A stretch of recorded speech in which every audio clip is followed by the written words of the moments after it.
మళ్ళీ ఇప్పుడు చాలా వరకు ఆయన మీద ఇప్పుడు సింపతి వచ్చింది రాహుల్ గాంధీ పైన. కాబట్టి మనందరం ఇప్పుడు మన ముఖ్యమంత్రి గారు సహకారంతో, రాహుల్ గాంధీ సహకారంతో మన మల్లికార్జునగిరిని అన్ని విధాలు అభివృద్ధి చేసే అవకాశం వచ్చింది. కాబట్టి వీళ్ళు చెప్పిన మాటలు వినకుండా అందరూ కాంగ్రెస్ గుర్తు కోటేయాలి. ఇప్పుడు కాంగ్రెస్కి అందరు జాయిన్ అవుతున్నారు. మిగతా పార్టీ వాళ్ళు కూడా మేము వస్తాం అంటే మన వాళ్ళే వద్దంటున్నారు. కానీ వీళ్ళు ఎన్ని చెప్పినా వినొద్దు. ఎందుకంటే ఇప్పుడు మంచి అవకాశం, నేను కూడా ఒక మహిళ ఉంది, మీరు ఏదున్నా నాకు చెప్పుకోవచ్చు ధైర్యంగా వచ్చి. మీరు ఇప్పుడు గెలిచినాక ఒకటి అట్లా ఉండదు నాకు.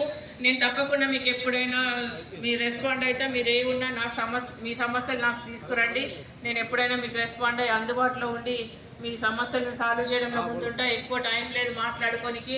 మీరు ఇంటింటికి తిరిగి మాత్రం స్కీమ్లు మాత్రం మీరు ప్రజల్లోకి తీసుకెళ్ళాలి. 6 గ్యారెంటీలు ఒకటి, మన రాహుల్ గాంధీ ఇంకొకటి ఏంటంటే రైతు చనిపోతే కూడా 25 లక్షలు ఇస్తున్నారు మన రాహుల్ గాంధీ. మీ విషయంలో నేను ముందుంటానని, మీకు 5 సంవత్సరాలు అండగా ఉండి ఈ సమస్యల పరిష్కారానికి ప్రభుత్వ దృష్టికి తీసుకెళ్లి సంపూర్ణ మద్దతు నేను ఇస్తానని మీకు ఈ అవకాశం ఇచ్చిన మీ అందరికీ నమస్కారాలు తెలియజేస్తూ, కాంగ్రెస్ గుర్తుకే జై కాంగ్రెస్, చేతి గుర్తుకే, అసం గుర్తుకే.